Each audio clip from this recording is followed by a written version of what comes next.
Operation ये बताइए। Operation करने मतलब 2 स्टेज में किए थे। पहला 2 से 3 घंटा लगा। उसके बाद पहुँच दिए, पेशेंट का सारा जांच किया गया, ब्लड वेसल्स देखना, चेस्ट देखे, उसी में 2-3 घंटा फिर लगा। पेशेंट को स्टेबलाइज किया, ट्रांसफ्यूजन किया गया, 2-3 घंटा लगा। फिर सेकेंड स्टेज जाके कहीं मतलब रात के 9 बजे से स्टार्ट हुआ, शाम के 6 बजे तक हम लोग इसको पेशेंट को देखते इलाज कर रहे थे। तो आपको क्या क्या समस्याएं आई और क्या लग रहा था आपको कि ठीक हो पाएगा भी या नहीं? उस समय की बात कर रहा हूँ मैं। उस समय नहीं था, ठीक होगा कि नहीं होगा ये ध्यान नहीं था। पहला ये करना कि हमको कोशिश करना, होगा कि नहीं होगा ये देख के ही कोई बता सकता है कि बचने वाला नहीं। कोई भी इवन डॉक्टर ही लेमैन की बातें छोड़िए, नॉर्मल अटल पथ पर जो भीषण एक्सीडेंट हुआ था, जिसकी काफी चर्चा भी हुई थी, अखबारों में उस एक्सीडेंट के बारे में भी न्यूज खबर छपी थी। तो उसका जो घायल पेशेंट था, जब वो आपके अस्पताल में आया तो कैसा रिएक्शन था आप लोग का पहले देखकर, और क्या मतलब लग रहा था ये बताइए। पहला रिएक्शन तो ये था, पुलिस के 3-4 वैन आया था, करीब बहुत सारे पुलिस आए थे, एसपी लेवल के भी आदमी आए थे, और मॉब भी बहुत था। मतलब मॉब और पुलिस से तो खाली हॉस्पिटल वाले नॉर्मल पीपल आदमी तो डरते हैं। इतना होने के बाद भी मॉब को हम लोग चुपचाप आए, पेशेंट को लेते हुए ओटी में शिफ्ट किए। इतना रिस्क लेके हम लोग ऑपरेशन स्टार्ट किए। यूजुअली इस टाइप का केस आते ही लोग गेट से ही भगा देते हैं, नहीं हमने रिस्क नहीं लेना। जैसा 50 आदमी को कौन देखेगा, कुछ हो गया मर गया। बिल्कुल।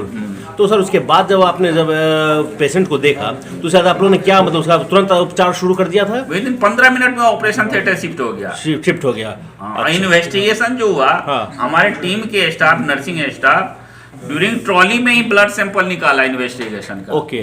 ट्रॉली में निकालते। और जब हम लिफ्ट में थे तो पेशेंट अटेंडेंट हमसे ही पूछ रहा है कि आप यहाँ के स्टाफ है? हम यहाँ के स्टाफ नहीं है, क्योंकि मॉब इतना था, हमको अपने आप को सेव करना था। हम स्टाफ नहीं जा, क्या प्रॉब्लम, हम बस इतना ही पूछे प्रॉब्लम क्या है?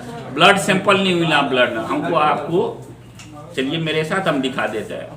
हम बाहर निकले, तुरंत सिस्टर एक आ गई, ब्लड लेके, सैंपल भेजिए जल्दी, ब्लड की जरूरत है, ब्लड ग्रुपिंग की जरूरत है।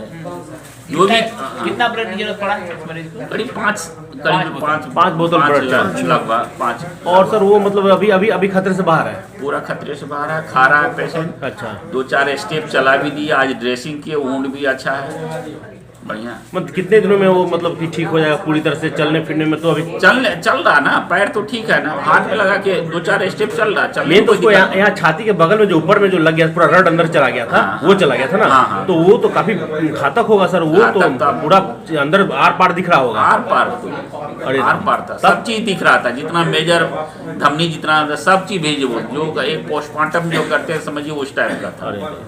आने के बाद सबसे पहले आपने क्या किया उस मरीज के साथ? सबसे पहले आते ही ओटी में शिफ्ट हुआ था, और ओटी में ही इस काम शुरू कर दिया। पहले एक्सरे वगैरह लिए होंगे ना? एक्सरे जो शिफ्ट हुआ था, एक्सरे पोजीशन कैसे, सिटिंग पोजीशन में लेना भी मुश्किल था। डिस्पाइट ऑफ द ये हम लोग पेशेंट पार्टी का भी कोऑपरेशन था, पुलिस का भी कोऑपरेशन बहुत अच्छा से रहा, हमारे स्टाफ का भी कोऑपरेशन बहुत अच्छा रहा, पेशेंट का जान बचा। बाकी जो है कानूनी जो है वो अपना जाने।